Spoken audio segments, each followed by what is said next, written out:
8, 12, 16. We're never going to get them all on the page, are we?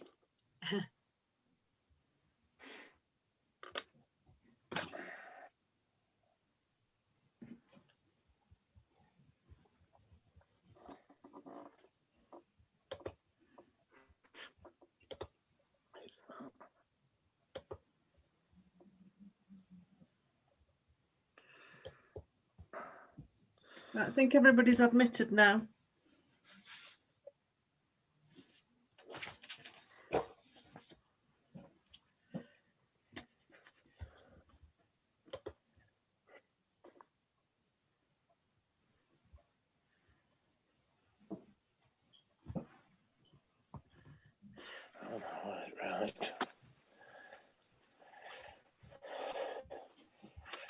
Right.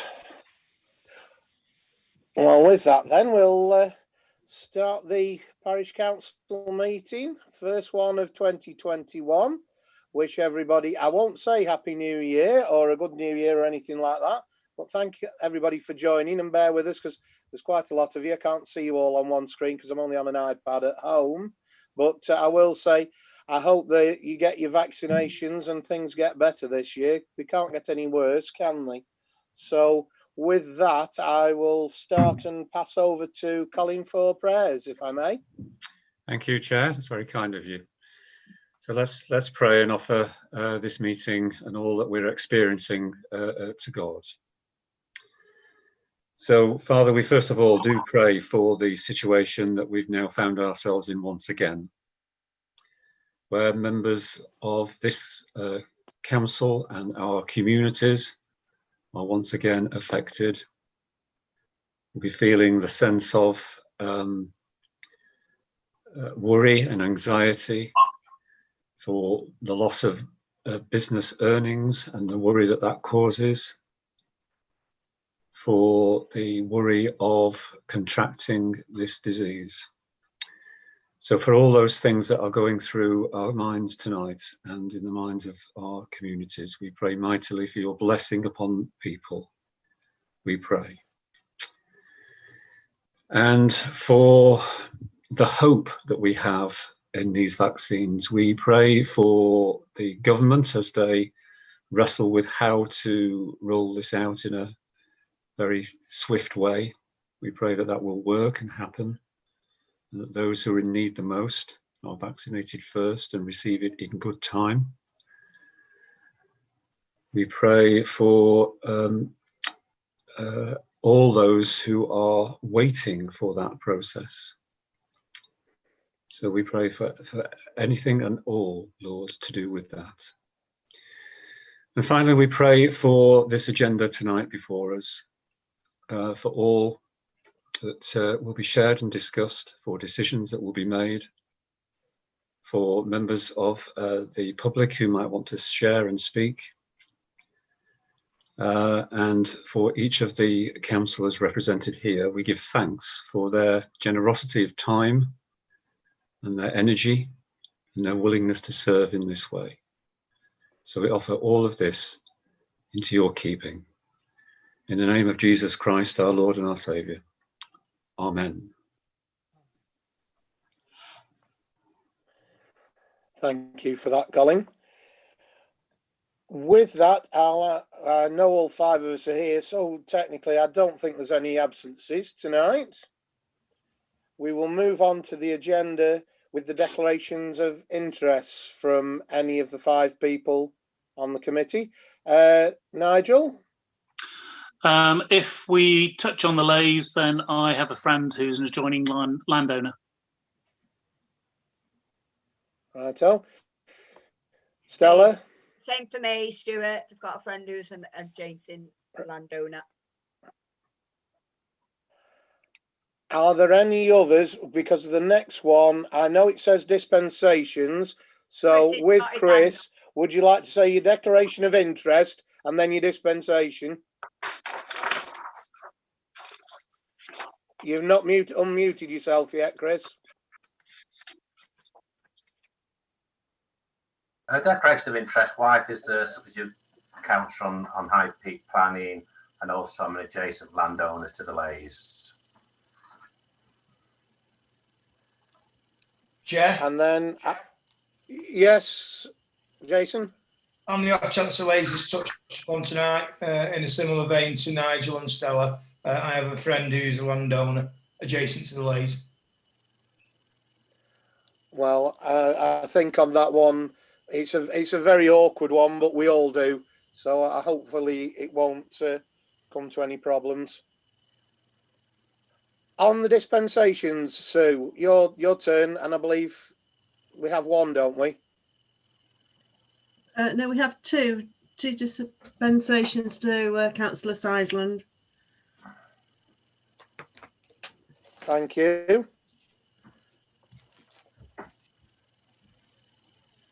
With that, we'll move on to the police matters. Now, there's 2 or 3 things that I'd just like to bring to people's attention before we go into everything.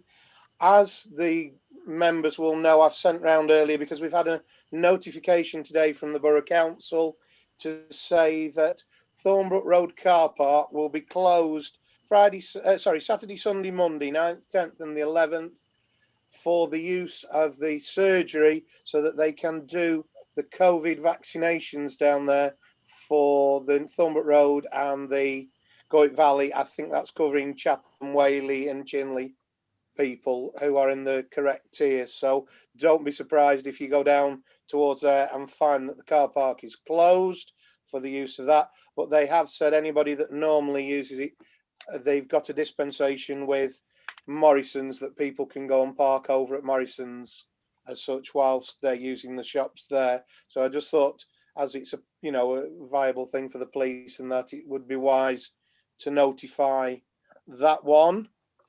And also we were asked last time about the police and how to contact them, because the police are not allowed to join Zoom meetings. They can only do Teams meetings.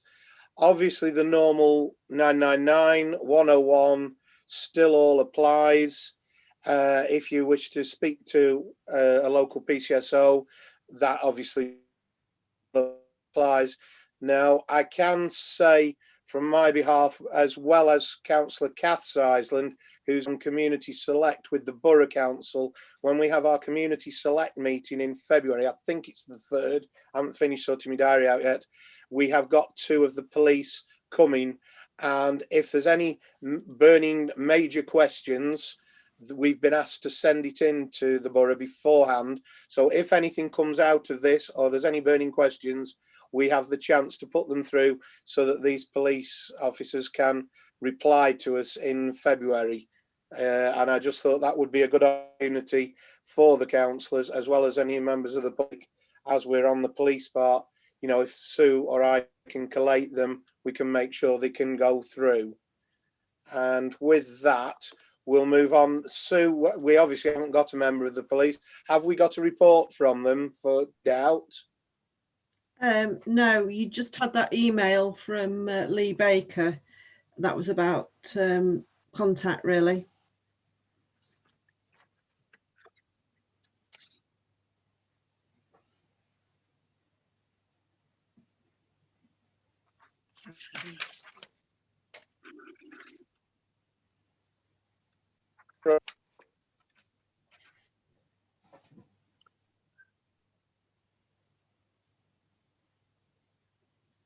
Right. Well, while Nigel's trying to get himself back, I don't think it's me. I think Chris, it's your you've got your broadband hand up. that's Would you gone like down. to? Oh. Well, what I was going to ask, yes, what I was going to ask is, on the agenda, I asked for items 14 and 15 to be put on. Could we just reverse those? Because I think Sparrowpit might introduce. I'll end up recapping a lot of stuff if we do it in the order that it's done at the moment.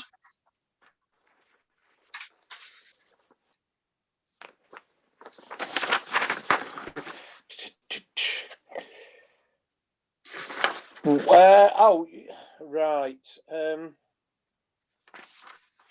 14 and 15, you're saying? Yeah. Where are you thinking? After the police matters, before we get to the open forum? No, Or no, after the open forum? I'm happy with them there. I just want them reversed. So just the other way around. Oh, right. I thought you wanted to bring them earlier. I No, apologise. Sparrow Pit first and then United Charities.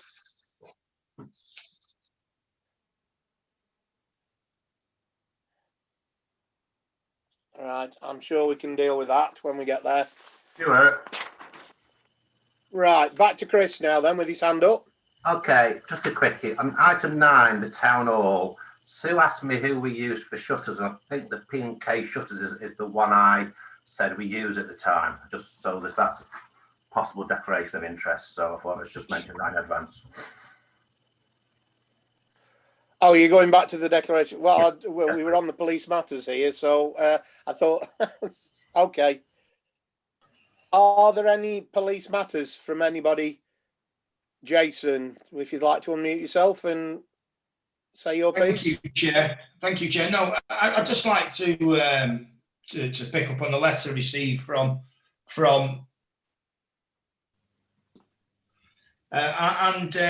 it's I pick up on the point where you said that they're only allowed to do Teams meetings.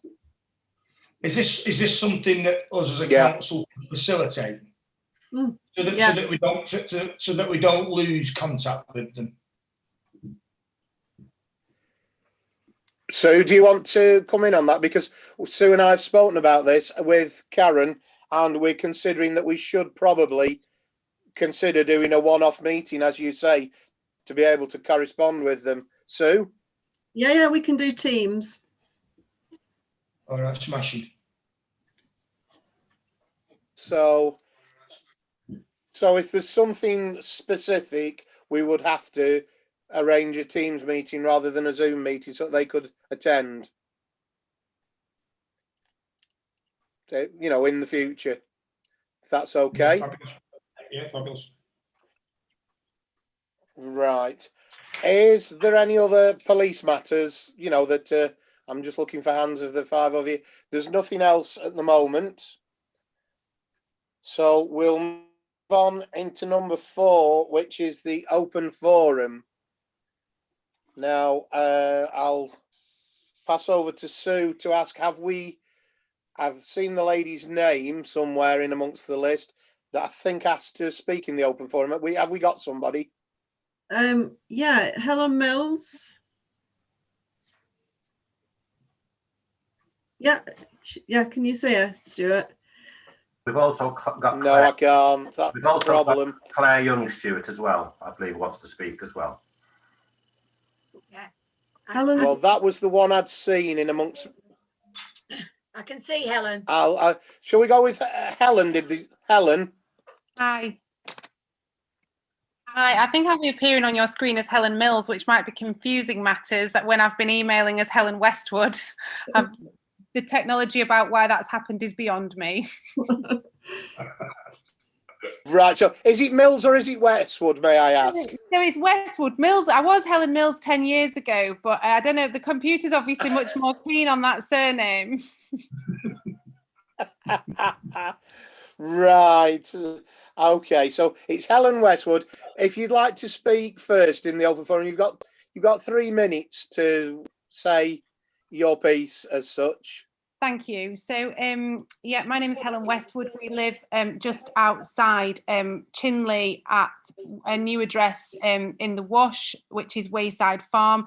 It's on our house is on, we moved here middle of November. Our house is on a council adopted road, and which is essentially largely single track with not even any passing places, but it does form an access which actually quite a lot of vehicles use. And when we moved here, it became apparent that there aren't any grit bins local to our house. The nearest grit bins that we've got are maybe half a kilometre away, maybe further, but they are completely inaccessible to us in bad weather. So we have had an absolute disaster over Christmas. The road in the village is pretty infamous, actually, for people getting stuck. Apparently, we've had a bus full of children stuck on the road in the snow. It doesn't get gritted, although sort of slightly ironically and a little bit almost like a bad joke, a gritter did drive down our road. I got very excited thinking that the road had been gritted, but it turns out it wasn't actually spreading. It was just using it as a shortcut during the last few days of ice. So we've had an absolute nightmare. We spent £50 on rock salt at Tesco to grit outside our own house, but clearly that can't continue to happen. And it's just a little bit difficult for us because we're both NHS staff. We're both really under the cosh at the moment, as I'm sure you can imagine, as are a lot of people in a lot of professions. But we really have to be able to get in and out of our house. I've been emailing Sue sort of regular updates, for which I'm sure she's extremely grateful, about the predicaments that I've been in over the past few weeks. But that's included having to drive home, park a distance away from my house and walk up a dark road at midnight. And then followed that, I had to get a train from Chinley, which extended my day by nearly 4 hours following the day that I'd been on call until midnight. So really what we're asking for is a grit bin that's a little bit more accessible to our house, such that we can facilitate our own access during bad weather. Right, well, I think I got the gist of that, because I'm not sure whether it is my broadband or not, but you broke up through some of that. I can see Nigel's got his hand up. I will ask one or two questions about it first, because yes, fair enough. I know I've sent an email around to your to what you've mentioned, and it's not normally, well, it was past years ago that we don't facilitate grit bins because it's a highways issue. And I know we've got the county councillor here tonight as well, and I believe you've been in contact with him and you've had a reply as well. Yeah. So he might wish to say something in response to this, but I'll ask Nigel. Got his hand up. Nigel, do you wish to speak first?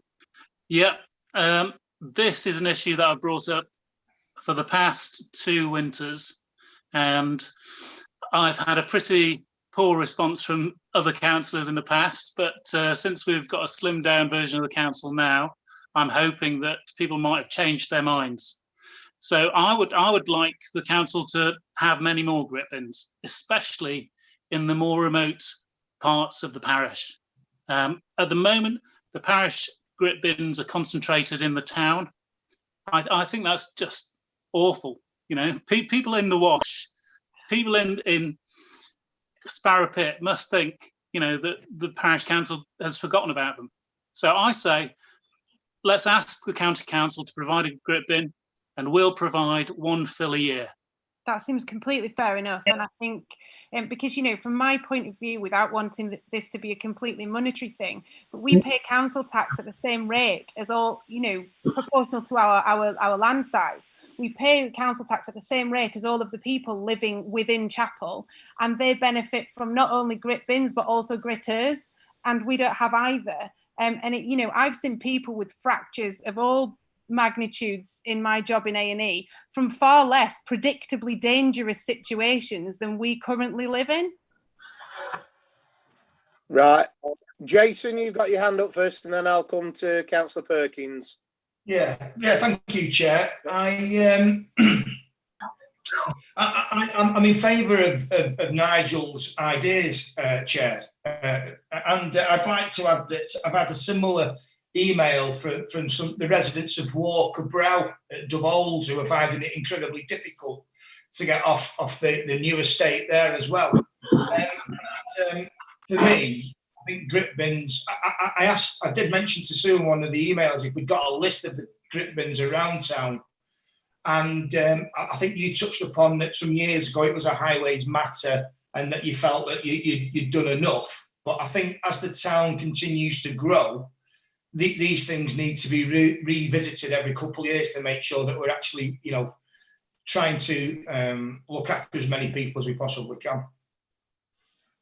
Well, just before Councillor Perkins comes in there, I will say yes, it had been visited a lot in the past. Just for this lady's benefit as well, especially like with the one you just mentioned, Walker Brow, that's the new estate. If they're going to do it, it should be done from the word go at the planning stage with new estates as such. But the thing is, we have had it where we filled grit bins and within half an hour they've been emptied and all the drives on the estate have all been nice and clear and the road has still been a mess. I've lived in my house 37 years and I think I've had my road gritted twice in that period of time.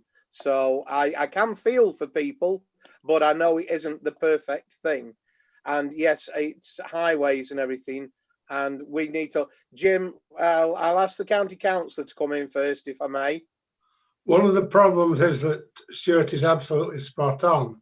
I mean, last year we filled grit bins on Thornbrook Road, and within half an hour they was empty and they had to be filled again. Trouble is you can't lock them because people can't then get to the grit. One of the problems with gritting off the gritting machines is that all gritters do A roads first and they keep them open. Now, when they're all open and clear, they then start to go around the side streets. Like Stuart, my road doesn't get gritted. It's just the luck of the draw, isn't it? No, I'm sorry, it's not luck of the draw. Yeah. I think that's actually a really, really bad term of phrase, because actually you buy a house where you choose to buy a house. And we made a choice to buy a house here on the basis that it was on a council adopted road and it would be looked after by the council. Since we moved in, we've had difficulties with the drains, which have actually been sorted out, and we've done so very, very speedily at our request, for which we are very grateful. However, we need to be able to access our house. We bought the house on a council adopted road because we thought we would benefit from the pros of having a house on a council adopted road. And actually, I think there's a number of roads within the Peak District that I could access my house if I lived on, whether the road was gritted or not. This road has a 25% gradient at one point. There is no way in the best 4x4 vehicle on this earth that we could access our house if it isn't gritted. And it's also very dangerous. That is not true of all roads. One of the problems is... Jason, you have your hand. No, we'll go back to... Jason, you've got your hand up. Yeah, thank you, Chair. Just before, I'm sort of interrupting here a little bit, but I just wanted to pick up on something that you mentioned, that you filled. Oh, sorry, Councillor Perkins had filled up Thornbrook Road, and within X amount of time it would empty. Well, it's at that point that you fill it back up again, and you keep filling it until we get a message, or you get an agreement from the residents that we'll do a one-time fill. You use it wisely. Once it's empty, don't come back. I'm not sure, but there has to be a better way than just ducking the issue. I firmly believe we need more and more grit bins. Councillor Perkins, would you like to? You'd put your hand up to say some more. I did, Stuart, and it was basically that the county do occasionally put in grit bins, but they don't pay for the grit that goes in them. And that is passed on to the parish council. So first of all, if the parish council is prepared to pay for the grit, you've got an argument that then you need a grit bin. Which is going back to exactly where Councillor Nigel Gawley just said about us paying for the grit. The other thing is, apart from this, is there a site? I was just going to say, I've got Chris's hand up as well. Yeah, I can see Chris. I was going to say the other thing is, as well, is there a proper site to actually site the grit bin on? Because that has to be sorted out as well. Chris, you've got your hand up. I like Nigel's initial idea that we fill it once and then it needs refilling as residents. Let's start softly. Also, it helps the residents have a stake in it, because obviously if people are borrowing the grit, it gives them an incentive to sort of police it, and I think it's a fair thing. We haven't got unlimited resources. Where, you know what I mean, that if we have a very bad winter, we can keep refilling and filling. It's got to be a partnership, this, but I think that'll be the way ahead, and I for one will be happy to second Nigel's proposal. Just on that topic, I think that's a really, really good point and a very, very fair tack on the situation. The truth of the matter is, no one will be emptying this grit bin in bad weather because no one will be able to get to it. You know, unless we use it to grit the road, there'll be no one able to get it to steal the grit or use the grit for anything else. So, you know, actually it's a pretty safe bet as far as you go that the grit isn't going to be getting stolen in bad weather. I take the point, if you put the grit here in good weather, someone might come and choose to empty it and take it elsewhere. But, you know, that's true of any grit bin that gets sited anywhere ever. And as far as the population goes, there are fewer people around here to be stealing the grit. So, you know, I also take the point, to be fair, because I am a fair person, that, you know, grit bins have to go in high priority areas. I get that. But at the same time, everybody is entitled who are living on a council adopted road to be able to safely access their house. And genuinely, we are not in that position at the moment. Well, I do have worries with this. I will be perfectly honest. Yes, I know it's going to go to a vote, this, by the way it's been proposed and seconded. I do have worries that it'll open the floodgate, as you might say, that other people will come asking for grit bins where they won't be able to have it, and they'll say, why did they get it and I can't have it? And I do also worry, you know, that it'll get stolen or it'll get damaged. Where do we stand, Sue, in the respect of insurance and all the rest of it for actually when it's cited for our well, obviously if we're agreeing to only do it once, we won't need our park keeper to go out and fill it and deal with it. It'll only be the borough, the county council that's dealing with it. So where do we stand, Sue? So basically what happens is, if you agree to it, the county council provide the bin, and the bin is then full of grit as provided. They have to identify a suitable point on the highway that it can be put, that is safe. And maybe I could liaise with Helen, who might have some ideas about where that might be a good place for it to be. They'll come out, they'll do an inspection and choose the site. I think moving forward as filling it, we'd probably have to ask DCC to fill it next year, because obviously just transporting it there for us would be difficult. So we would be asking DCC to do one fill per year, which we would be paying for after the initial one, is what you're saying? Yeah, so for the initial one, so for this year, if they site it this year, it comes full and that's free. So you'd obviously be looking at next year. Nigel, you put your hand up there in the middle. Yeah, you know, I'd like us to get a wriggle on and ask DCC to do the same, because if we dilly-dally about it, then it'll be after the season, won't it? Yeah. What? Seeing as we have got Councillor Perkins here, what is the chance, Councillor Perkins, in timescale? Has he gone? Being as we have a situation with COVID at the moment, answers are coming back. They're taking about 6 weeks, where they should take only a fortnight. So I can't really answer the question and be truthful about it.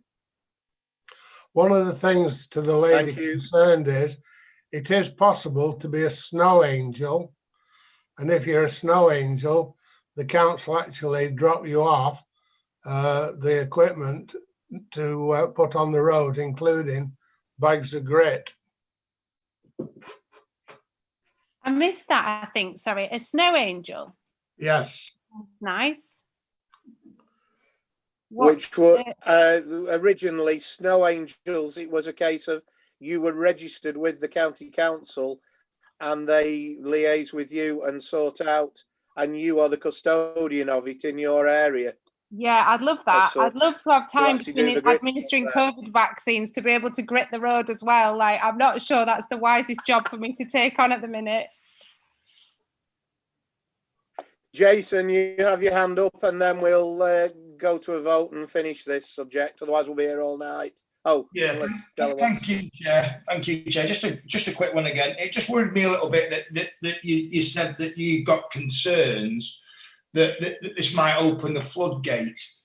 But really, in a situation like this that Helen's talking about, it seems quite easy to come to the conclusion that it's very definitely needed. In the same way that if a number of residents from Walker, Browing, Duvall's are asking, I mean, maybe, you know, we have a look at the entire parish and see exactly where we stand and see how we can move it all forward. Now that, from my point of view, is a sensible way of looking at it, taking it to like an amenities committee, that it is an amenity for the community, and looking at where they are, because I certainly don't think we can afford to have them here, there and everywhere. We had the same problem with the dog poo bins and rubbish bins, but there we go. Stella, you've got your hand up. Yeah, well, I'm just basically agreeing with Jason that we need a map of where the bins are. And obviously, since this has been discussed in the past, we've had the new housing estates, we've had dove holes and everything. And I think we need to work out where exactly they should be, go and look on these roads ourselves, and then get them put in place. And then hopefully that's it. And if, you know, as long as all the roads, like the Wash is terrible to get up and down, isn't it? And dove holes is. So we've got two things that then that are coming out of this, Sue. One is to look at where else as such, if that is their intention, because we can't just go willy-nilly at it because we can't afford it as such. So a lot of people obviously will hear about this tonight, and it'll be in the minutes, and it will have to be looked at sympathetically or logically. But the other one is Nigel is proposing and Chris is seconding that we do one for where this lady is through the county council as soon as possible. Is that how I am reading it at the moment? Is that right, Sue? Yes, yeah. Yeah. I've got a nod from Nigel there and a nod from Jason. Yeah, so with that, and a nod from Stella, I am going to be the odd one out and say we shouldn't be doing this till we've looked at them all, but seeing as it's going to be 4-1, I think, to get on and do it because of the way the weather is, and then we'll look at the others. I'm quite happy to look at it in the round, but just to go at it straight away, I'm not sure. So I'll abstain on the vote on the first part of doing it, if you don't mind. So it's 4-1 that we get hold of Councillor Perkins, who's here, and Sue will speak with Helen. Yeah, can I just comment? Out with the county council where it can actually be cited. Yeah. Sorry, Helen, if I send you I've lost you on the screen. Go on. Sorry, Helen, if I email you a map, yeah, maybe you could just mark on where you think might be a good place. Yeah, I think just on the match of the council adopted road, and then this is the last thing that I'll say. In fact, I'll leave you all in peace. When we had the drains cleared, what's actually happened on the road through the Wash is that the edges, if you like, have grown in so much over the years that they were actually covering the drains, which was part of the problem.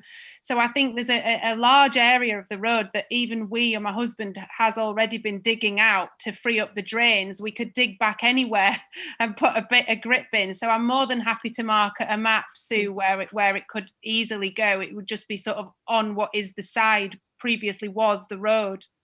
Yeah, I think that would just be helpful. Then I could send it on to DCC Highways, and at least we've got a starting point for them to look at. I think the other thing just to say is if you're looking at other roads, my understanding is that they will only do it on adopted roads. So if you're thinking about quite a lot of the new housing estates, they probably haven't been adopted yet. So you just need to bear that in mind. Jason, you've got your hand up. Sorry to keep going on, but Walker, Browing, Dove, I'm led to believe, was adopted over 12 months ago. And just I want to pick up on what Helen's just spoken about there. Perhaps part of this issue is also getting someone from DCC down there with maybe a tractor and getting some of these sides cleaned. I'm sure, as Councillor Perkins is here, he will have taken some of that on board and can have words and can report back to us. Is that all right, Jim? Yeah, that's fine, Stuart. I'll report back.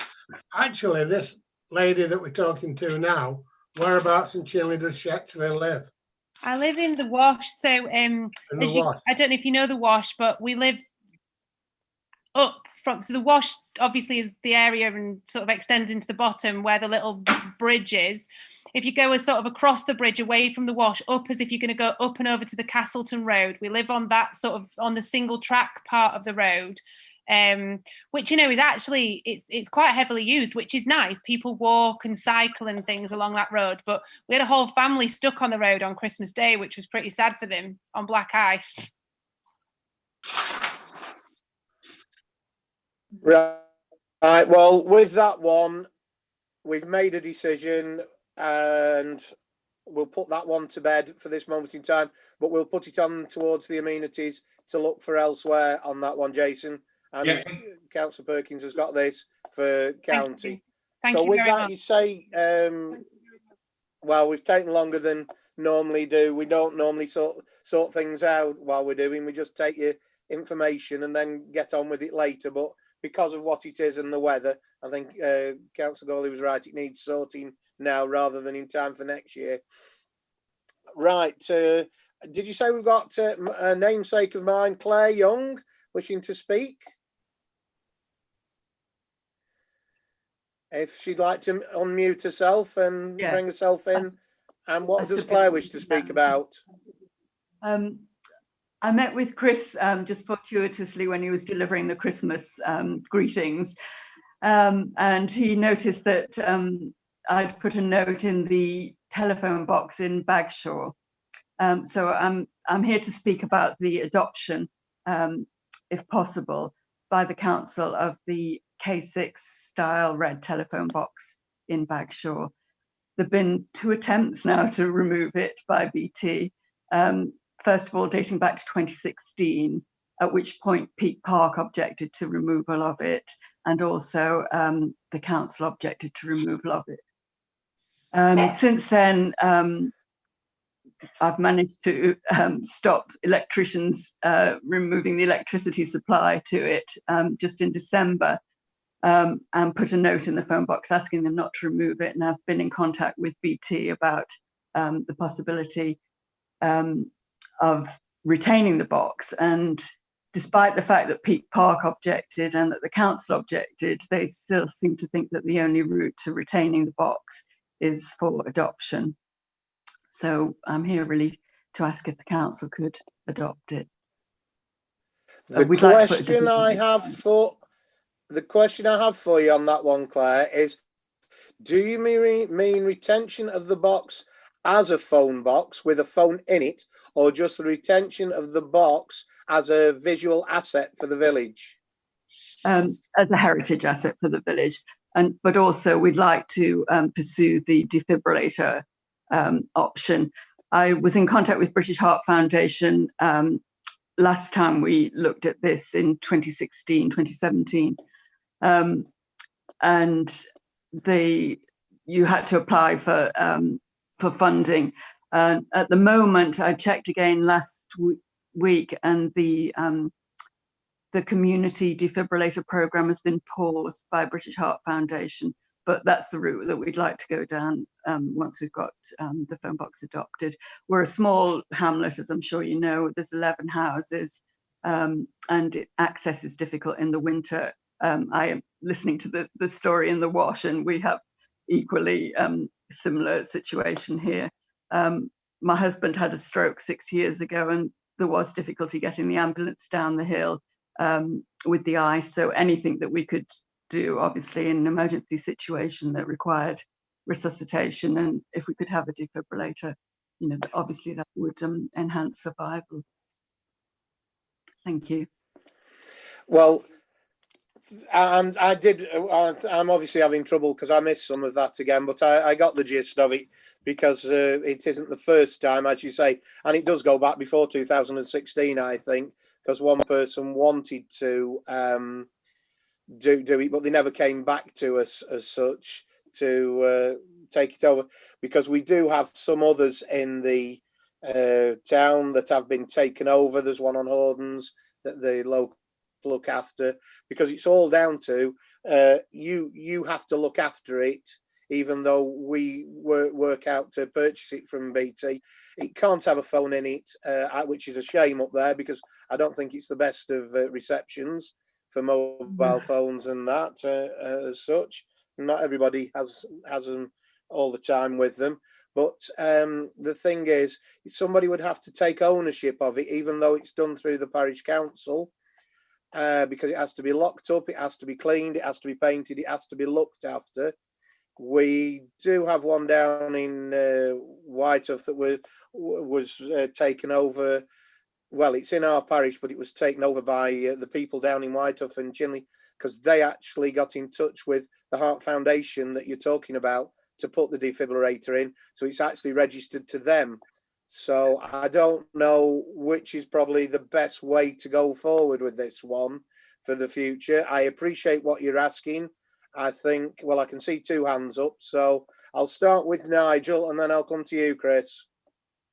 I think this is exactly what we should be doing. It's going to give no work to the parish council. Someone has already volunteered to take on the responsibility of keeping it look spick and span. Essentially, all we're doing is signing the parish council's name on a piece of paper. Chris? I've looked up the rules, and basically, I did send an email round. I don't know if you, I hope everybody saw it. Basically, the situation is individuals can't adopt one personally unless it's on their land. Now, it is on one of the neighbours' lands there, but they're happy. They want it adopted, but they don't want to adopt it personally. So basically, the rules are so skewed that towards town and parish councils adopting them, and that's who they expect to adopt them. And then the neighbours like Claire, you know, commitment from someone like Claire and neighbours to look after it, you know, and with a bit of help occasionally from ourselves if we have to be. It's just it's iconic location. It's the iconic K series. It's I'm sure there's many photos being taken of it when the people have gone past. Well, the main thing with this is Sue has gone through it before, adopting the others that are in the town. So that isn't a problem. We can contact BT to sort that out. We just would need confirmation from Claire and the landowner that we're all right to do that and that they would look after it. Yeah, and obviously any if there's installation of the defibrillator in it, then it needs regular checking for charging and that sort of thing. And I'm a retired intensive care nurse, so I'm happy to do that. Well, the phone box that's down in Coombs has got that facility, and somebody down there takes charge of it. But it needs, you know, it's not down to the parish council to actually look after it. It would be yourselves, and also with that, it would need yourselves to apply for the defibrillator side of things to go in there once you've got the actual phone box in ownership. Chris, you've got your hand up again. Yeah, I would like to. Can we? It is a proposal I've put later on the agenda. If I could ask that it be brought forward to now, because this is the appropriate time. I personally would like to propose that we apply to adopt it from BT. I've got all the forms. I can send them to Sue. Subject to Claire just letting us have confirmation from a neighbour who's landed on that they're happy for us to do that. I'm happy to second that. Thank you, Nigel. Jason, I'm just looking for you. Have you anything to add to this, Jason? Or are you happy to go ahead? You're muted. You're muted, Jason. You're muted, Jason. Beg your pardon. Sorry about that, Chair.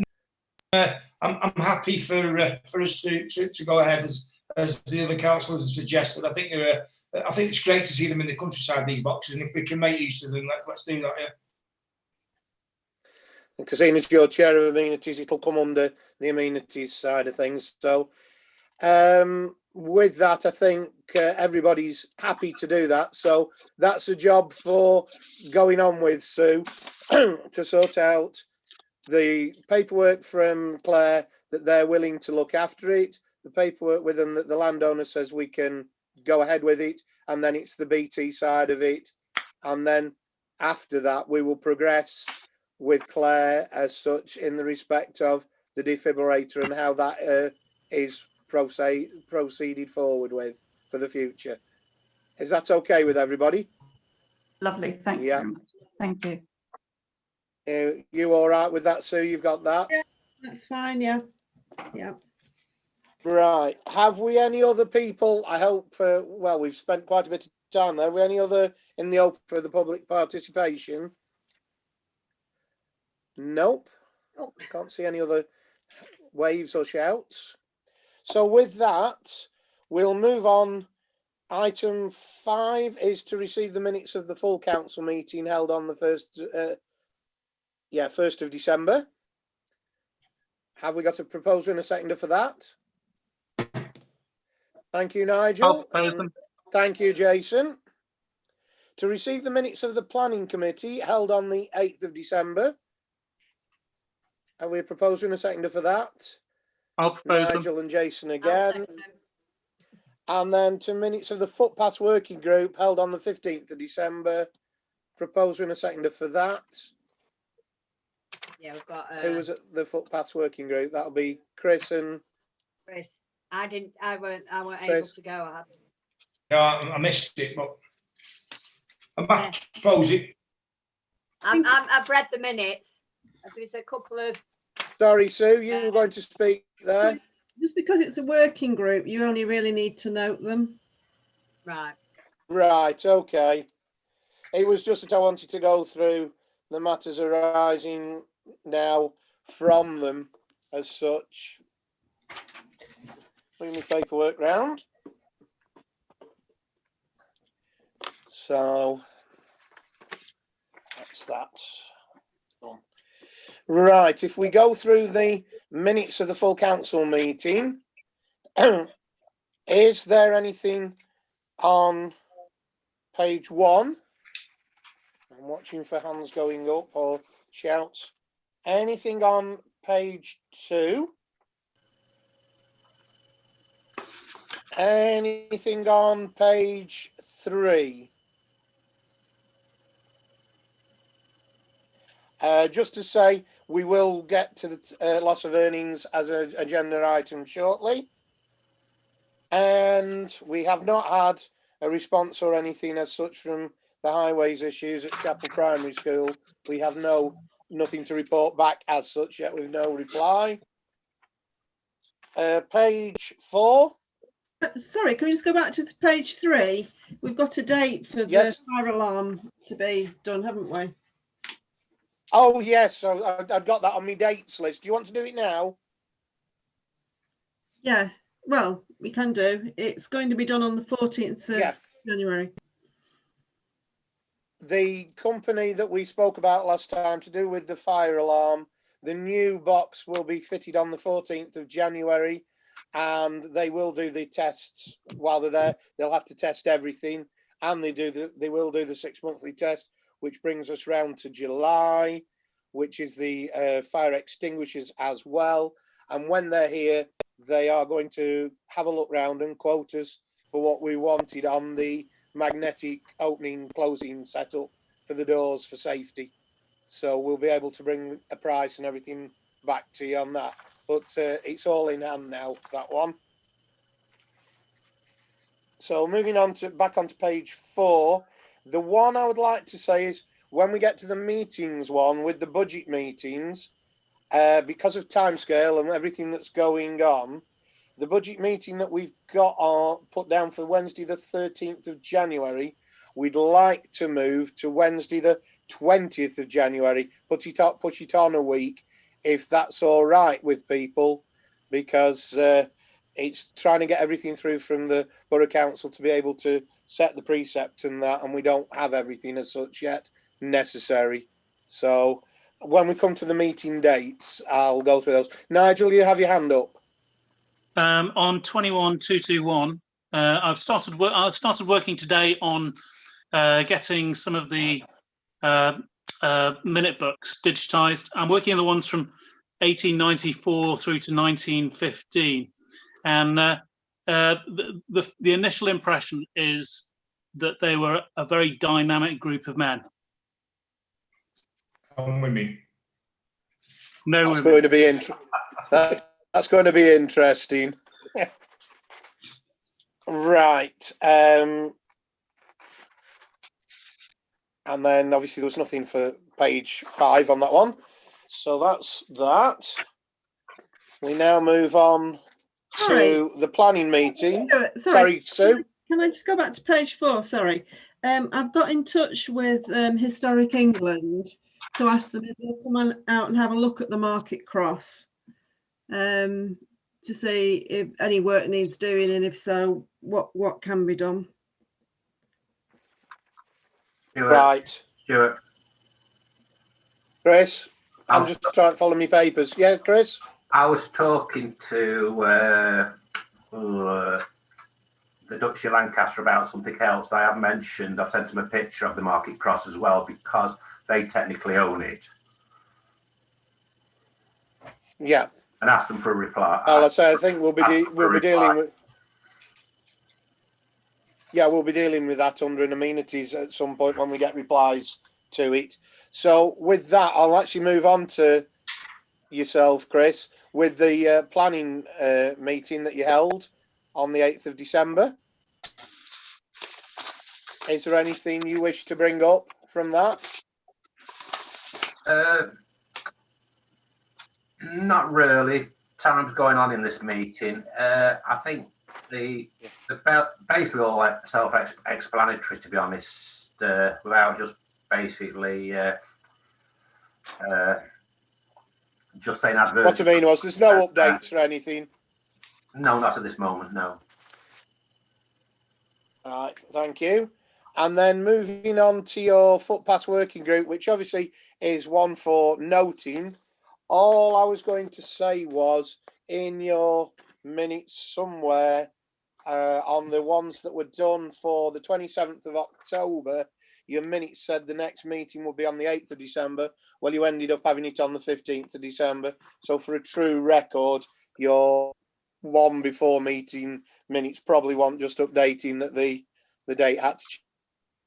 Yeah, sometimes circumstances. Council meetings put in, and we have to change, and also sometimes we just wait. Is there anything you wish to update on the footpath Not one really. at this moment? Just generally progressing on getting things done, especially joining up the signs between the two major parts of the trail, which are sort of publicly available at this moment.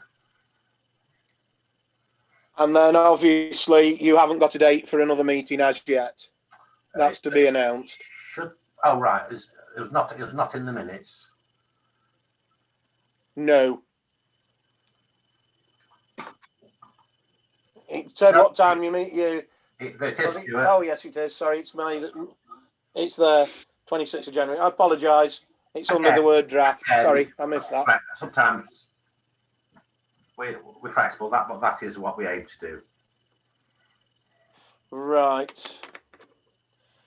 So with that, we can accept all 3 sets of minutes there too. Okay. Now then, we move on to number 9, which is the town hall.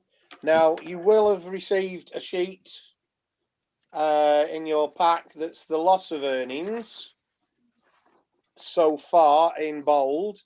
And then, as I think it was yourself, Nigel, you asked if we could project forward to the end of the year what it would lose.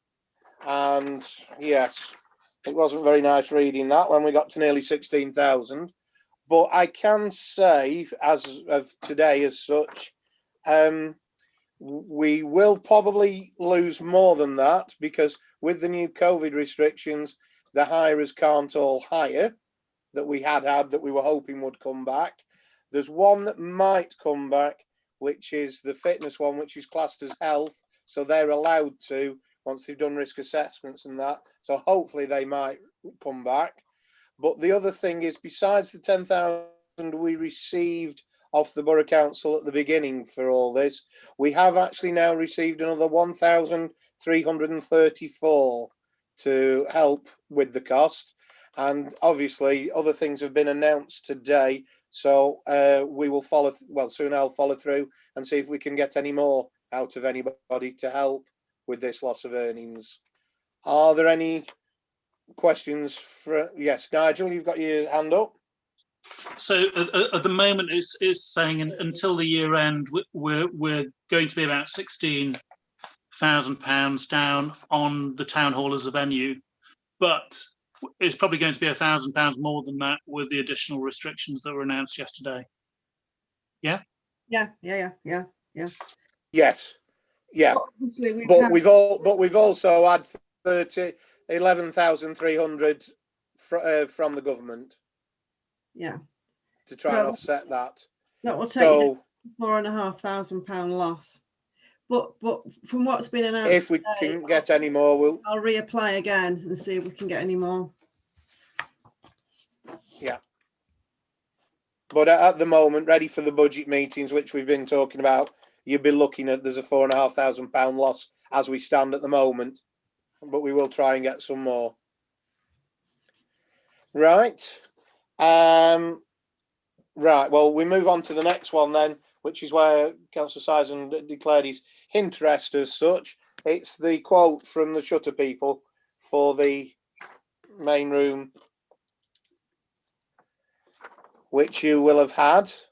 Now, the reason you've got the quote again is because we've taken so long over this last 12 months with all the problems. The price obviously has gone up slightly from last time round because prices of employment and parts have gone up. So it's a case of, it's an updated quote. So Nigel, you have your hand up. I think it's a health and safety issue. It's an ideal time to do it when we've got hardly any hirers in. I think we should get them in, do it quick. Yeah, I agree. Right, Stella. Jason, you have your hand up. Sorry, Chair, Stella, I was just going to second what Nigel said. Health and safety, let's get it done quickly. Yeah, well, that's why we've got the fire people coming in on the 14th. Like you say, while the place is empty, it's a good time to do it. They can work COVID secure and that. So all four of us are in favour of this. It has been passed before that it needs doing. It is health and safety. I know Chris has jumped out there, but we will get on and get this done. And it's another job out of the way. So where's Chris gone? Is he coming back to the meeting now? That'll be the question. Will he realise? He didn't. He's not left, as in the waiting room, so he's still right. Oh, he's there. He's there. Right. So that's that and that dealt with. Right, because I'm going to say number 10. We actually move on to Chris now. He's got a motion tabled that the council undertakes to obtain the necessary permissions for them to install improved signage where necessary for defibrillators in the parish. Right, over to you, Chris, on that one. Because you've asked the motion. Yes, I mean, basically, it has been a discussion about, I did do a Facebook post and there was discussion about the defibrillators and that. And while we'd like, wherever possible, to get extra defibrillators, one of the most important things is people can find the ones that already exist and sort of, so basically it was just some finger posts, basically, like they have, you see them in various towns, just pointing to them where they, case like the one that's on the Cross Street, for instance, and like the one at Methodist. They're not immediately obvious if you don't know exactly where they are, and stuff like that. So also people would start, oh, there's one there, and stuff like that. So it just is common sense to me. Well, I know because of friends of mine that are ambulance men and whatever, they do have access to them as well. It's a case of when you know where they are, they all have numbers and you get in touch with them through the ambulance service and such, and they give you the code to get in and that. So there must be a map. of where they all are. They must have a map of them. So it's just a case of, can I suggest this motion that you've put here, that we take it to the amenities committee and have a look at what the cost would be or whatever and where we can put them? Because we don't actually know. I don't know that I know where all of them are, just like that. Basically, the purpose of this motion, Stuart, is that we do an assessment of where we think they should go, and then that can maybe go to either the next meeting or the amenities meeting if it's before. But it's to start the process going. That's all. It won't be a final decision at this moment. It's just let's get right. Let's make a plan that we can discuss. You know, I'm happy to do a plan. Email everybody. Let them have the comments. Get it fine tuned. You know, it's just get something in motion. Nigel, you've got your hand up. Stella was before me. Hi, I had an email off Stella. One of the residents on Rose Bay Gardens, who sadly a 50-year-old resident has passed away through a heart thing, and she was looking into the defibrillators, I can't pronounce it, and she says the one at Long Lane, there's one on Long Lane at the school, but once the gates are shut you can't get to it. So this is going back to what Chris is saying. Is there any chance that we can look into maybe putting it so people can get at it at all times, day and night? And also, since that was put in, there's a lot more houses up there, and there's a lot more needs. So we really do need to look at where they are, and where we think they should be as well. Yeah, well, I'll just answer you on that, Stella. I do know the same has happened at the football club on Round Grange as well with theirs and what have you. This is partly the reason, like I said last time, why we haven't got one in the town hall, because when it's locked up, it's not no use. You've got to be able to get to it. So we would need to look at it. So I actually agree with Chris's motion that we need to look at where and what we could do. Nigel, I'll come back to you now. Yeah, I think Chris is essentially offering to do all the work. So I'm in favour of it. Yeah. I'll second that. Yeah, I'll third it. Right, well, on that one, Chris, then, if you'd like to do your map, and we will revisit this when we've got a map to work to and see what we can deal with. And I'd like to think when we look at it, Stella, because we're looking at the telephone box for up at Sparrow Pit, we could look at the Long Lane end of things where you're talking with all the extra houses to see if there's anything that could be done there as such. It would be worth looking at, because as I know, born and bred on Long Lane, there is a substation and everything there that would provide the electric, which is one of the main things that they need. That's why they tend to use old phone boxes. Right. So if everybody's happy with that, we'll look into that one and move that one forward as well. Now, the number 11, the motion obviously is from myself. Now, this is a logistical one that has been suggested by the Derbyshire area local authority as such, that we need to do, seeing as there's only 5 of us now on the council, not 13, and there's been some problems.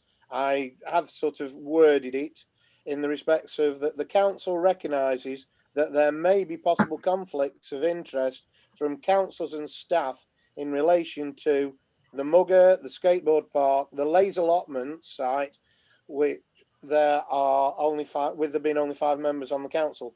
All correspondence concerning the Mugger, the skateboard park, should be copied to all 5 councillors, and 2 of the councillors be appointed to assist the clerk with any legal matters and reporting back to the full council, so that it is not all put on the clerk's shoulders. It's not put on one person's shoulders. It is then open to transparency. Things can't get lost, and that is advice from the legal side of things. I know that you were all on the meeting when we spoke about this. If that is worded right and you're happy to take that motion, the main thing is to accept the motion, but then we need to choose 2 people to help Sue to deal with the legal matters. Nigel, you have your hand up. Yeah, I'm kind of happy with the motion, but one thing I wanted to ask is that we've got the Mugger in a second part of the meeting tonight when the public and the press have been excluded. Now, I am slightly worried about that because I don't know what we're going to discuss there, and there are a lot of rumours going around, you know, and many of those rumours going around the town aren't necessarily very accurate. I do think that we should be starting to talk about these issues in the main part of the meeting. I know it's quite difficult, but you know, we can all weave our way through this without, I think, you know, doing anything bad to our legal. I can appreciate what you're saying. That's why I've put the motion this way forward, so that it can be in part one of the meeting, because I've also been told that I can't call it part one and part two. It's the beginning and then it's the piece where it's excluded the public and press as a proper thing to read out for that. The one that it's in the second part of the agenda, as you might say tonight, does actually appertain to solicitors and how much it would cost. So that is why that has been put there. It's nothing that will actually do anything towards the public. It's not anything to do with taking it away, demolishing it, rebuilding it, or anything like that. It is just an actual cost of what we need to decide which way to work to. If that helps you, Nigel. Your hands up again.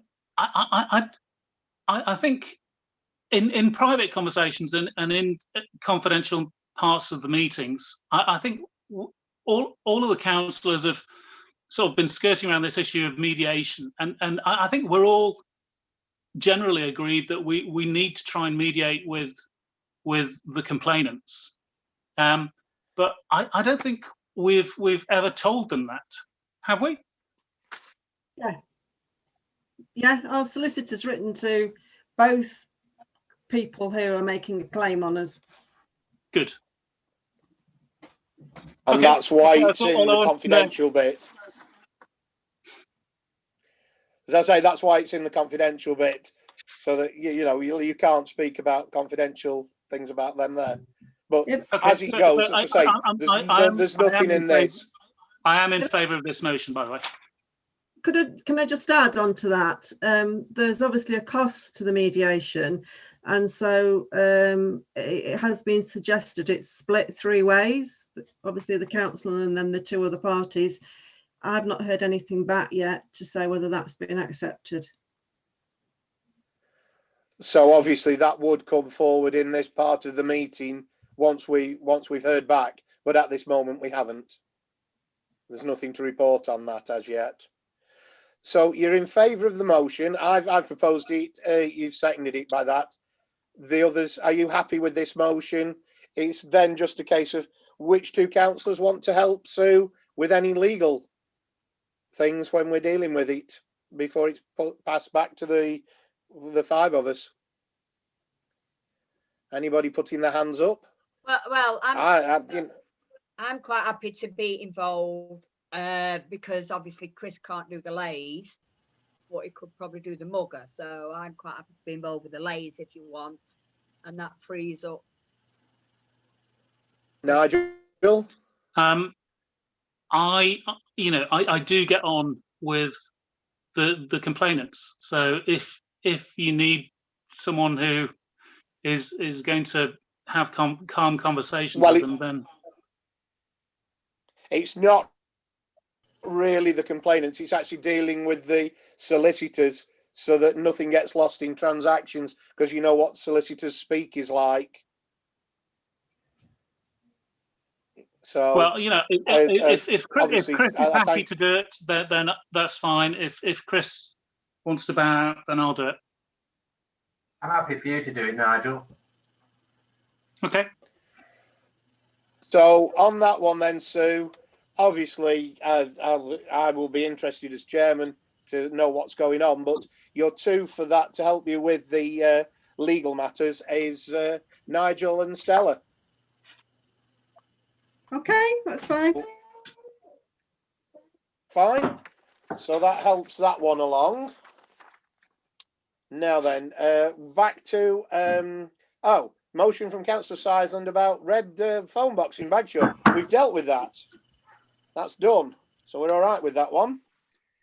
Number 13, the leisure centre, transfer to Lex Leisure. Well, I know Sue has got a little bit to say to begin with, and then I'm expecting Jason and myself to have something to say. So can you start this one, please, Sue? Yeah, well, if you remember, we did a Skype meeting, yourself and Councillor Adsad, quite a long time ago with DCC about this.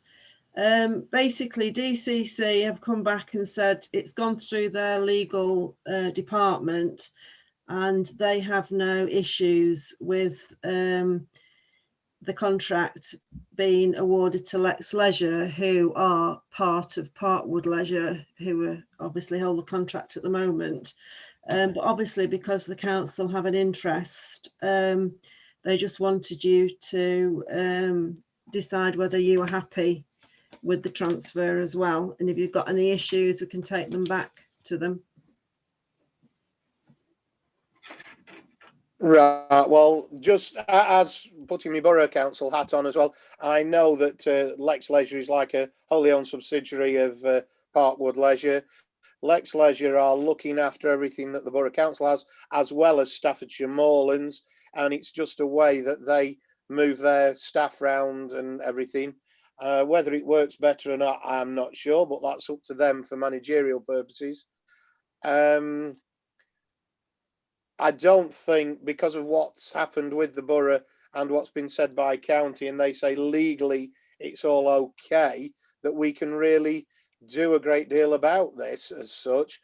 But I can see Nigel's got his hand up, and I know Jason wanted to come in and say something. So shall I go to Nigel first, Jason, and then come back to you? Yeah, cool. My worry Nigel? is that my worry is that it is all legal smoke and mirrors, so that the management company can escape their responsibilities. My preference would have been if this could have gone to a small local group of people who are running the leisure centre for a not-for-profit, whereas now we've got a shell company which does not, it is not going to keep it up to a high standard. That's my worry. Well, I can say that's you're not on your own with that one. I have voiced something not quite as eloquently as yourself there about shell companies, but on the same lines. Jason. Yeah, thank you, Chair. Yeah, in a similar vein to what Nigel has just said, actually, and yourself, Chair. My concern here is that I've never quite got my head around the agreement that the parish council has with the leisure facilities at the school. But I do know that at some stage, if a target is met, then money is supposed to come back into the parish.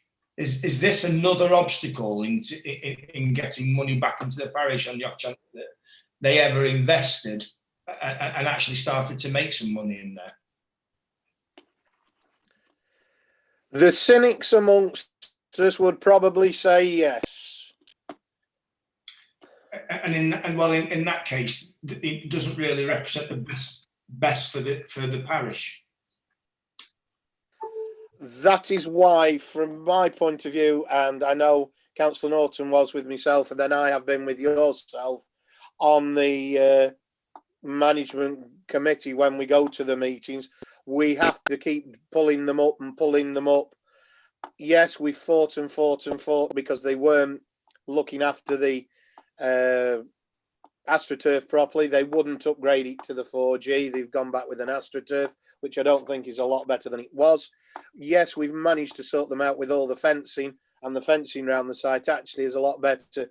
And I have seen through this lockdown that they have been clearing some of this the stuff between the two rows of fencing because they didn't realise that they own both bits of it. So we have managed to get them to do some things, but I think the only way forward with this is they're going to do that as a company thing. We've just got to keep plugging at them when it comes to committee meetings and try and get some of the things done. If you want, I don't know if anybody. Sorry, Sue. If you want, I could arrange another Zoom meeting with them. If you want to talk about it with DCP, if you want some further information. I'd like that, Sue. Yeah. Please, yes. I'm going to say I think that's a very good idea. Yeah, I think that's a very good idea, Sue. Yeah. Now we're into the new year.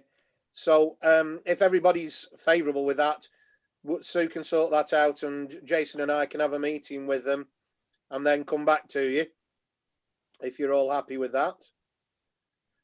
I've no disastrous shouts of no, so we'll go down that line then, Jason, and try and sort that out. That's smashing. And then we can bring some more of the problems to light with them. Now then, by my agenda then on this one, Nigel, you've asked for 14 and 15 to be changed round. Yes. Number 15, the Sparrow Pit play area.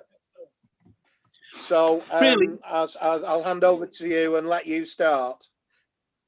Yeah, really, this is not to do with Sparrow Pit play area. In essence, it's about the charitable trust which purports to own the land on which the play area is. I mean, as far as I can work out, for many years, I would say over 70 years, the parish council has been maintaining the play park in Sparrow Pit. And 2 years ago, January 2019, I asked a fairly innocent question, which was, if we don't own it, where's the lease? And the answer that came back was that for many years we hadn't had a lease, but it was being handled by the solicitors. And I did some more digging, and the charity that we're dealing with, the Beresford Trust, they were not the people that we had the lease with. We had the lease with the Chatsworth estate, and then in the 1970s we have a letter saying that this trust is happy for us to negotiate another lease on the same terms, and we've had nothing in between our lease with the Dukes of Devonshire and now. And during these past 2 years, I've repeatedly tried to get information out of the trust. Now, this is not a wholly independent charity. The trust is essentially close to being a parochial charity. 2 members of Chapel Parish Council are meant to sit as trustees, and 1 member of Peak Forest Parish Council is meant to sit as a trustee. When I was elected as a trustee by this parish council to the Beresford Trust, the trustees said that this parish council had no rights to appoint trustees, which is not the case. I then asked to see a copy of their accounts and their minute book. And in August 2019, those were promised to be shown to councillors. And almost a year and a half later, we've seen nothing. Before Christmas, I asked again to see a new lease with the Beresford Trust for Sparrow Pit Play Park, and received the same excuse, that it's taking a long time to draw up a new lease. Now, my worry is that they do not own that land. I've seen no proof that they have deeds for that land. And I cannot think, if they had deeds for that land, I cannot think why they would not show them to this council. Now, it's with great regret that I asked this council to do this, but we need to write with some urgency to the Charity Commission and ask them to investigate this charity, its governance, its finance, and the ownership of its land. Right. Well, as of lunchtime today, I can actually give you an update because I've been in contact with the people. Well, they were actually in contact with Sue. They have been, as a charity, trying to sort out who owns which bits of land up there, because there's 6 acres owned here, there, and everything, which actually, from the solicitors, is not our problem, as you might say. That is their problem. They are willing to do a new lease that our play equipment is on that land as such up there. And the solicitors, believe it or not, in December wrote up a draft lease ready for us. Could have gone and picked it up this afternoon, but didn't do as such. I was a bit busy doing other things, but there is a draft lease there. Now, what happened was the draft lease disappeared into the ether with the computers and went into somebody's spam box and didn't come to us as such. Now, as of tomorrow, that's one of Sue's jobs, as you might say, to pick up this draft lease. So there is a proper lease that has been drawn up by solicitors for our play equipment to be on that land there. It is their problem about who owns the land, not our problem. So that is what the solicitors have told us. Now, with that in mind, I don't know which way you want to go, because Sparrowpit is part of our parish. When I was mayor, unveiled the play equipment, cut the ribbon and everything with the CMEX people, because they put £15,000 into that. Didn't even cost us to buy the play equipment. It is something that's, well, whether it's their land or not, it's within the borough, it's within our parish.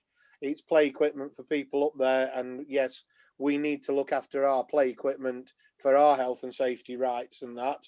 But I'm not sure about going as far as you've said, Nigel, at this moment in time. We need the lease to prove that it's our play equipment on there, on the land. I'm not saying whose land it is.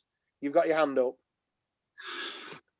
Nigel. Again, I come back to this, that this parish council has the right to appoint 2 trustees to this charity, and they're refusing this parish council that right. The charity should be run with 17 trustees. When I started investigating this charity, it had 1 trustee. Later it had 2. Now they say that they have 3, but only 2 are registered with the Charity Commission. I think we need to see their accounts, their land ownership documents, and we need an assurance from them that they will accept the trustees appointed by this council.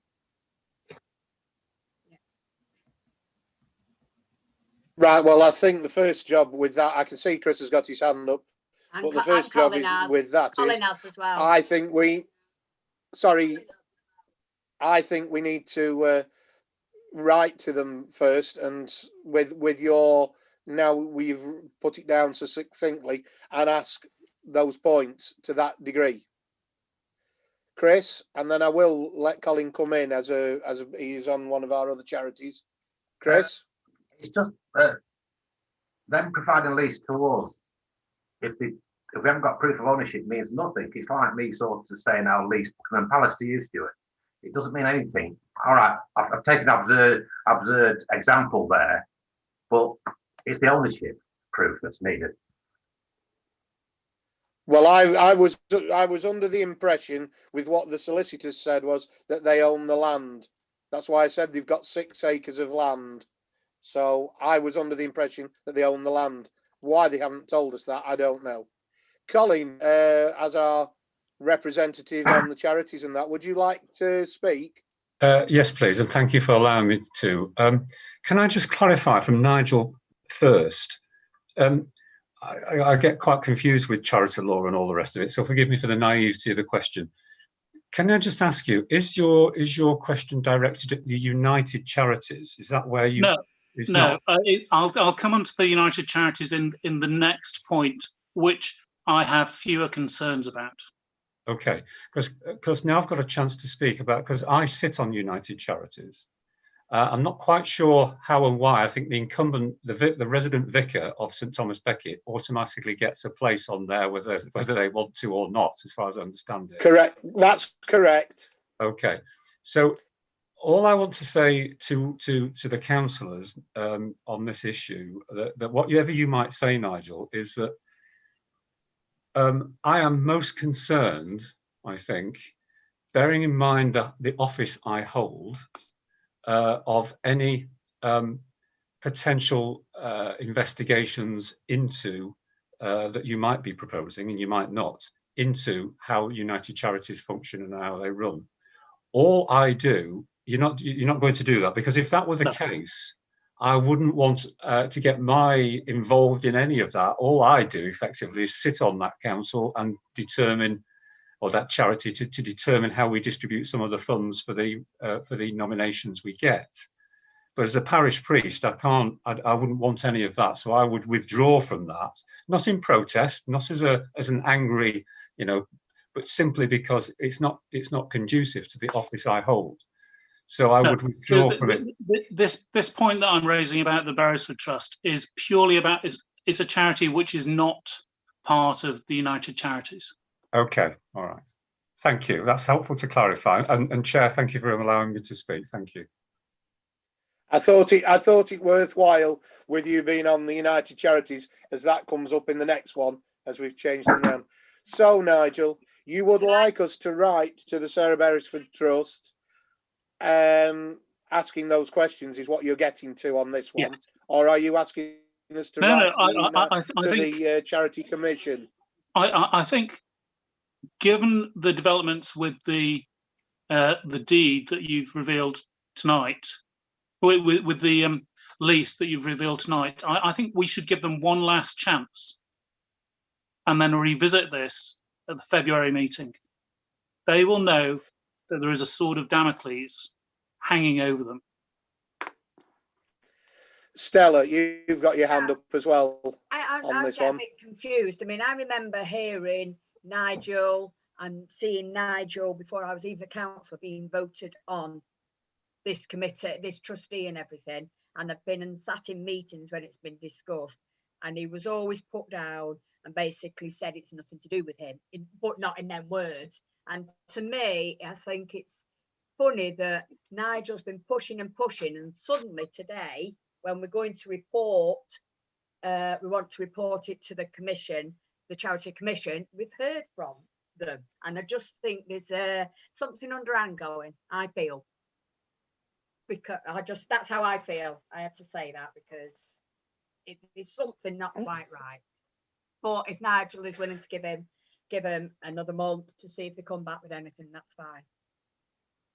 Well, I personally think we should do on that one, now that they've come to us and said, well, what time was it? It'd be 12:20 time, wouldn't it, Sue?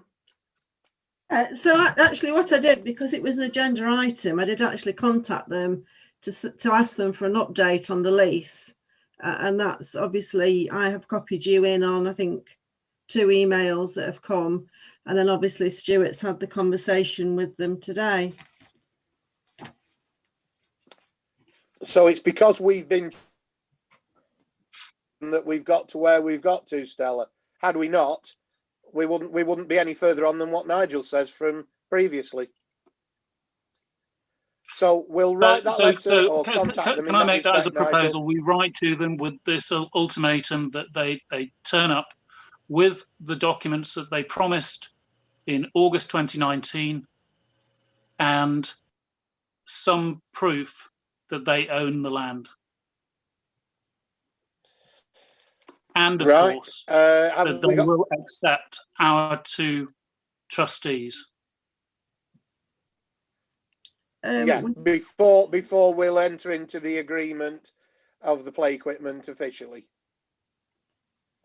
Can I just say, the two trustees you appointed, one of them isn't on the council anymore. I don't mind. Is that they will work within the law. Right. That is the important thing. So you're proposing that for Suna to sort out. Have we got a seconder for that? Second that. Right, thank you, Stella. So, all in favour, and we'll get on and deal with that. So, yeah. Okay, Sue. That's fine. Yeah. Yeah. We know where we're going with that one. Right, so we'll move backwards then to the United Charities one, Nigel, that you wanted to bring up, which obviously Colin has said he's got interest in. This is just something that came up because I was looking into the background of one of the local charities. I thought I'll have a look at the constitution of United Charities, which is very interesting.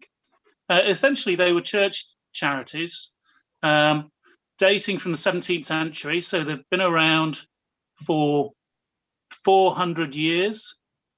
And at the turn of the 20th century, they were handed over by law from the church to the parish, newly formed parish council.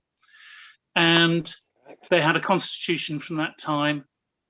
And we have been appointing 4 trustees. So all of the representative trustees on the United Charities are appointed by the council. And then there is one ex officio trustee who is the parish vicar, as Reverend Colin pointed out. Now, in 2018, we appointed 4 new trustees to the charity. And at that time, we appointed them for 4 years. Now, it turns out from the Constitution that we can't appoint them for 4 years, that they must be appointed for 3 years. So the council made a mistake, and we need to write to the current trustees of the charity, explain the mistake, together with a copy of the constitution of their charity, and ask them, say sorry, that they thought that they were going to have another year, and ask them whether they want to be reappointed at the May AGM. Right, well, as I am one of the trustees on that with Colin as such, they do know that there was a mistake made on the 4 years and 3 years. So it won't come as any great surprise to them that we are asking that ready for the May AGM. So I think it's just a case of putting the letter together with Sue and asking that. And then at our May AGM for the council, we will have to have that as an agenda item to appoint 4 trustees. Now, They don't have to be 4 councillors. They can be 2 councillors, 2 ordinary members. I know the difference on that one, because obviously one of the trustees at the moment is an ex-councillor, and it went through the meeting officially at that time that he was allowed still to be on the United Charities, which was all minuted officially. And as 2 of the others have now left the council, it was minuted at our last meeting that they can actually still stay on for their term. Admitted, you're now saying the term was wrong, but that's a minor detail in the grand scheme of things. The letter can be written and it can be dealt with. And okay. I don't think that needs proposing, seconding her out like that. It's just something we need to get on and deal with. And as Colin has heard that, he'll know when we have our next meeting, which happens to be next Monday night. We can make sure that that is said, can't we, Colin? And I can see Colin nodding. So if we write officially, Sue, on that one, and then we'll deal with it on Monday. Yeah, that's fine. Is that all right on that one, Nigel? Yeah. That puts that one to bed. So with Chair, that one, we'll move on to number 16. Chair, excuse me, I'm sorry. I'm going to leave you now, if I may, if that's okay. I just didn't want to leave the meeting. No, that's fine. Right. Well, as I say, Colin, thank you for coming. Thank you for saying prayers. And I'll see you at the charity meeting on Monday night then. On Monday. All right. Thank you so much for allowing me to be participant in this. It is appreciated.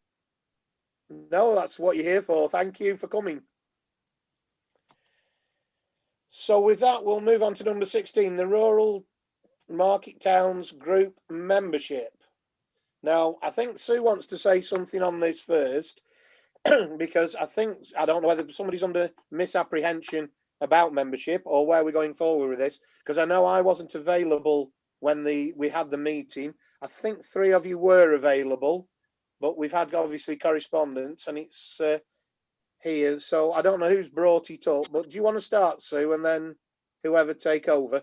Yeah, just really, obviously you had the meeting with them, just to check really if you want to join, because we need to pass a resolution. You need to do that, because I think there's an initial period that's free, but then that will lead on to an annual subscription. So it's really if you want to formalise the membership.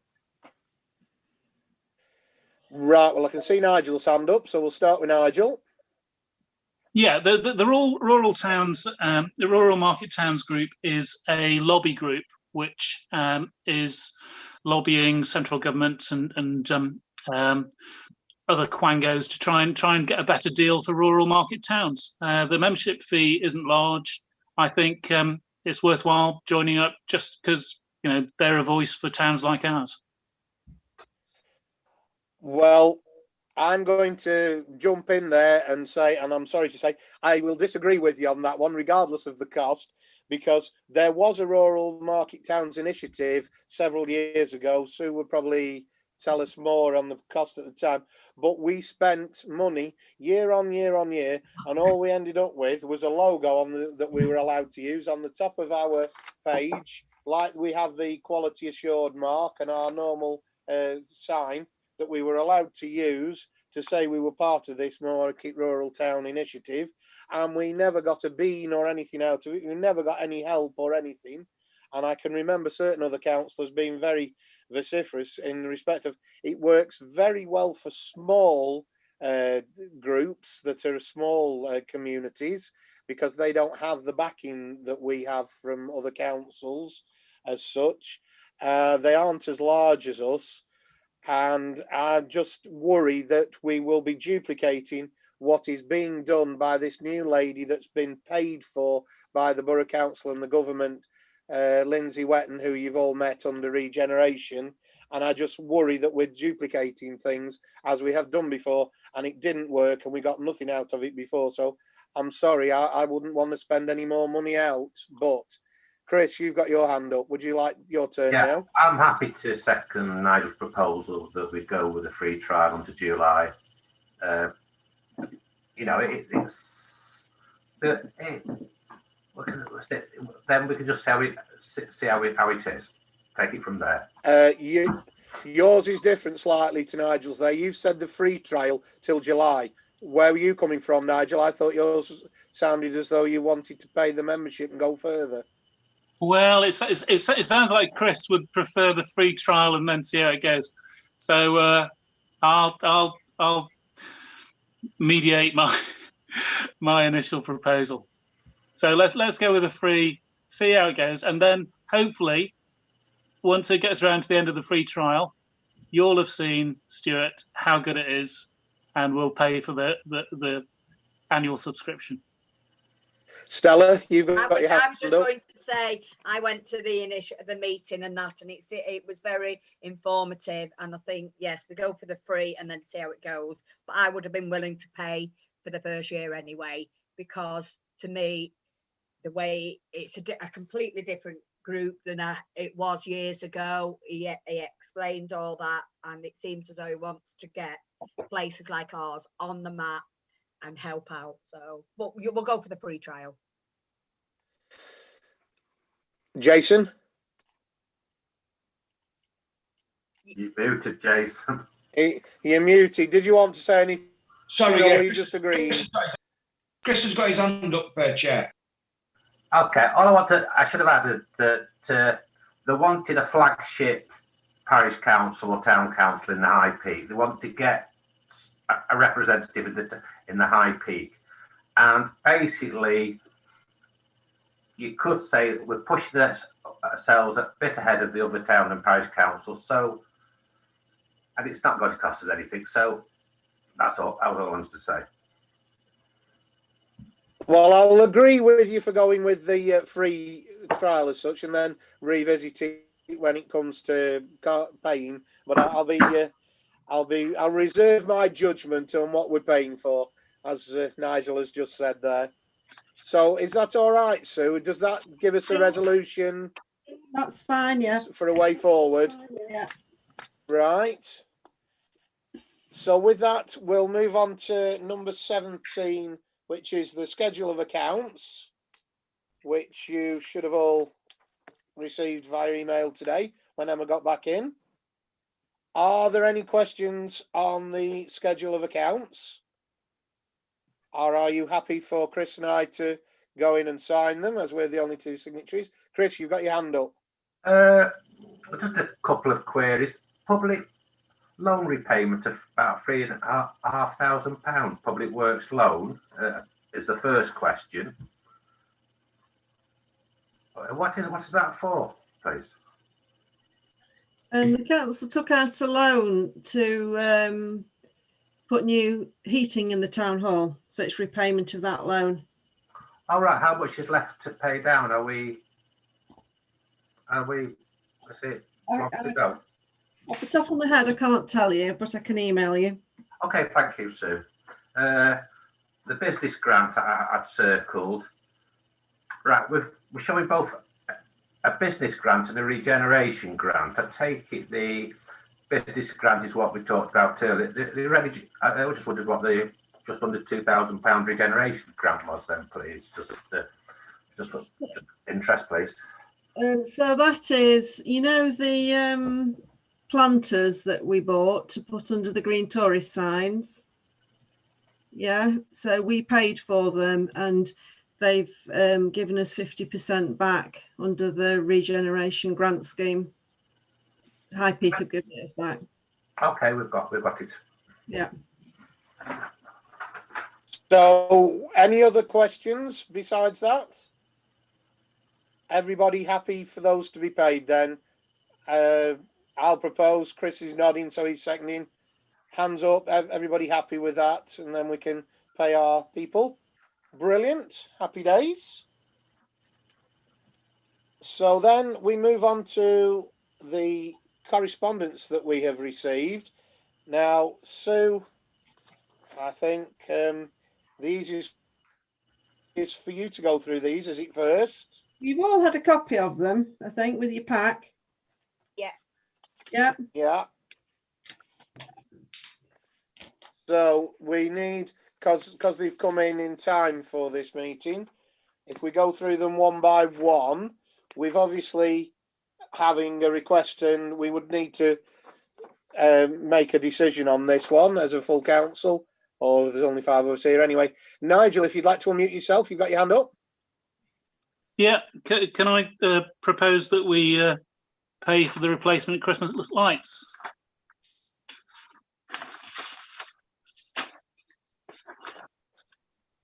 Oh, that's that one. Yeah, that's from Joyce. Yeah. Well, I know we've paid half price and everything in the past and done things. So, what are you saying then? The £48? Yeah. I'll second that, please, Chair. Thank you, Jason. Yeah, Stella's put her hand up.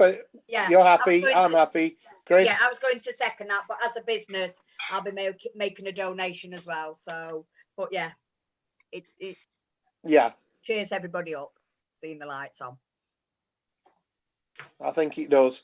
So with that, Sue, all in favour, 48 quid towards the 4 sets of lights, yes? Yes, yes. All right, so that's that one dealt with. Now, then, the grit bin at Wayside Farm, we have already dealt with, and we were going to do with.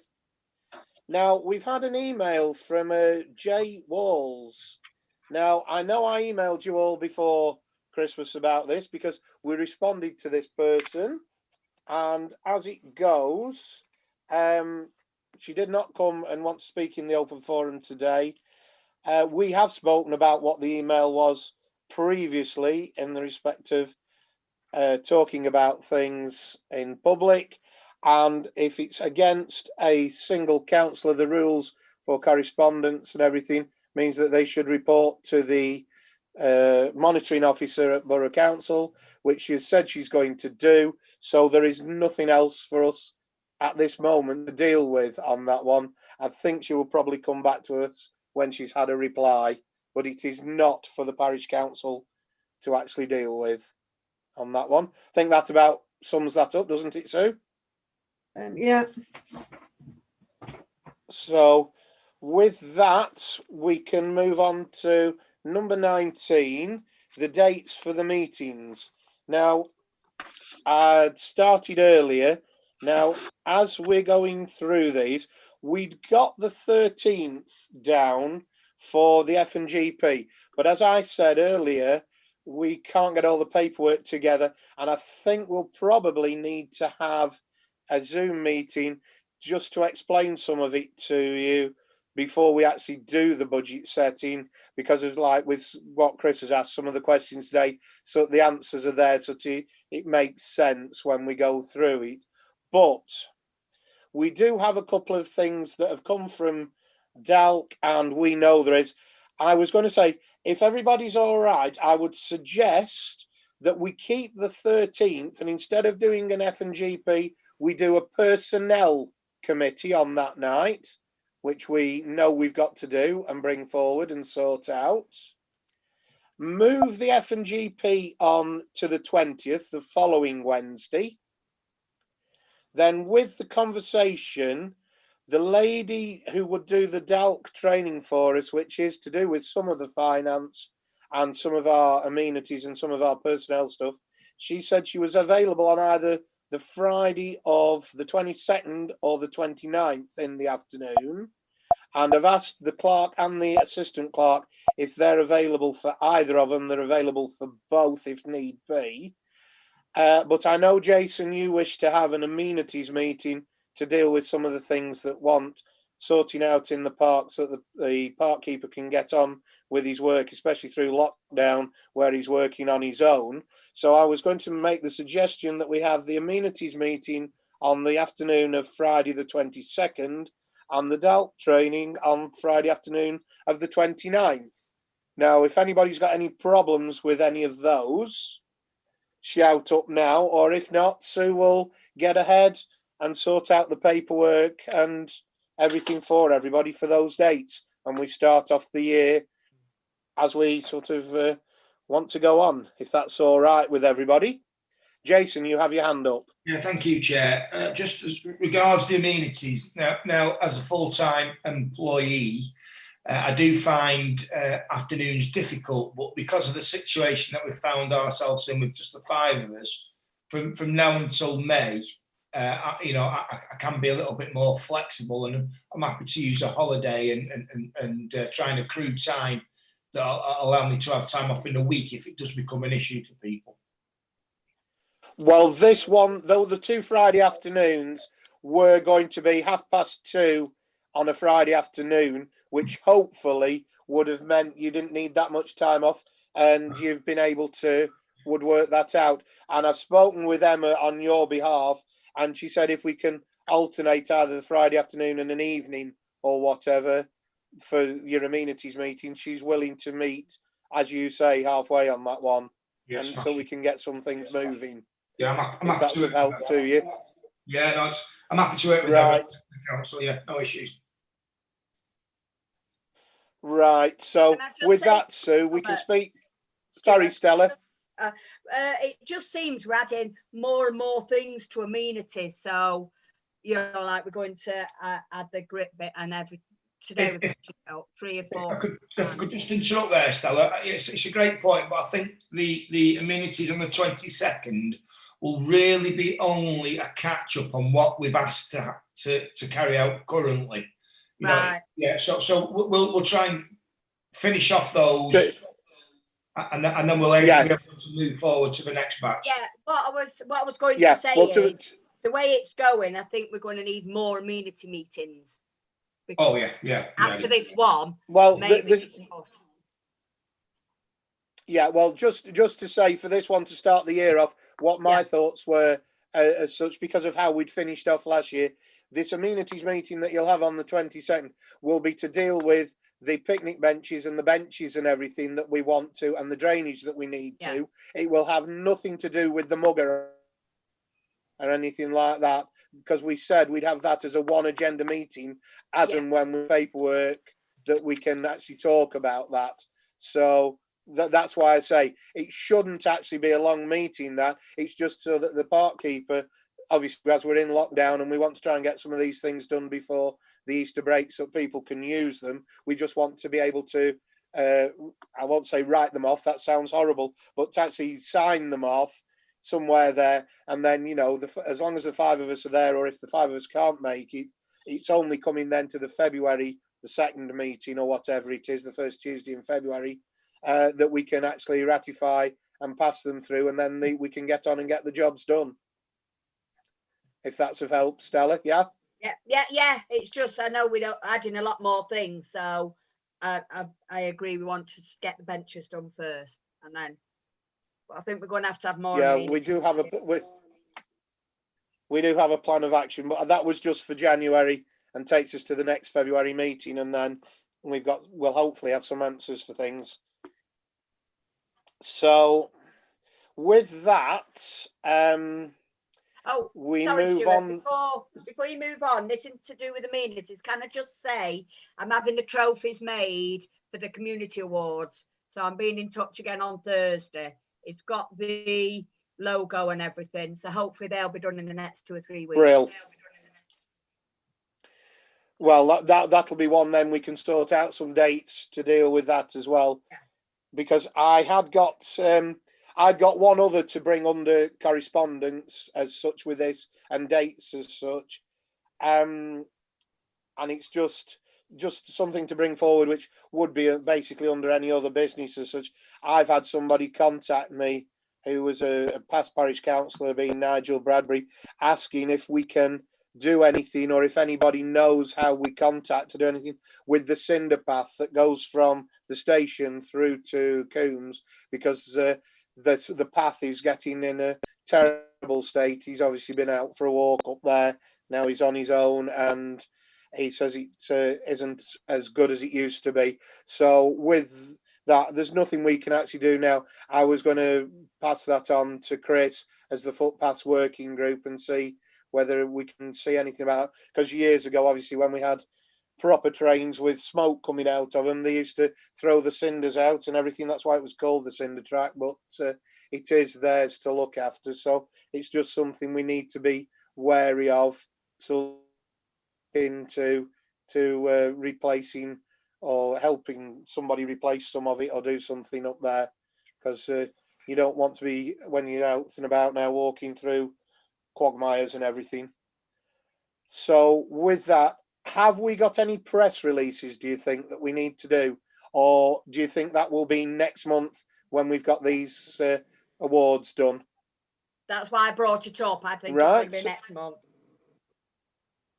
Yeah, well, I have spoken with the British Legion about Derek Ely and his honorary townsman one, and obviously he's hiding in his home and everything.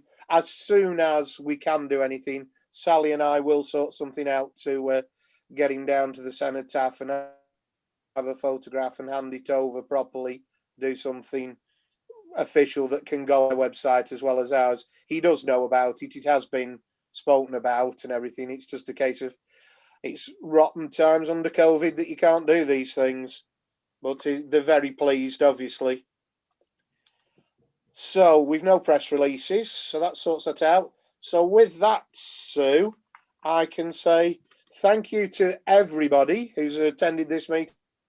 Bad in 2 hours there to get through all that. We've done quite a lot, and I will resolve to exclude the press and members of the public under the Public Bodies Admission to Meetings Act 1960, and we'll move into part what I used to call part 2. We'll have to think of another name for it now, but it's item 21 on our agenda, and the 6 of us can just deal with the couple of bits to do with the solicitors. Sorry, Sue? We got a seconder for Oh, that. we got a seconder for that. Oh, Jason seconded. Sorry. I apologise. I'll leave you to say thank everybody for their time, and we'll slowly turn everybody's screens off. I'll have a drink while we're waiting a second.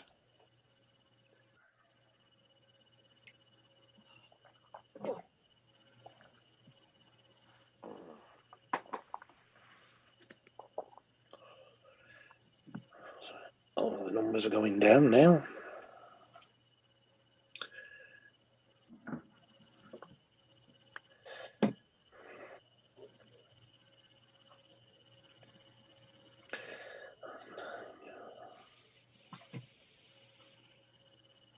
I think you've probably had a problem with your signal tonight, Stu.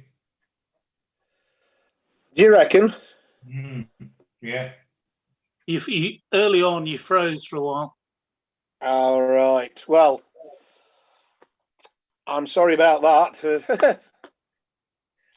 It's probably because of the iPad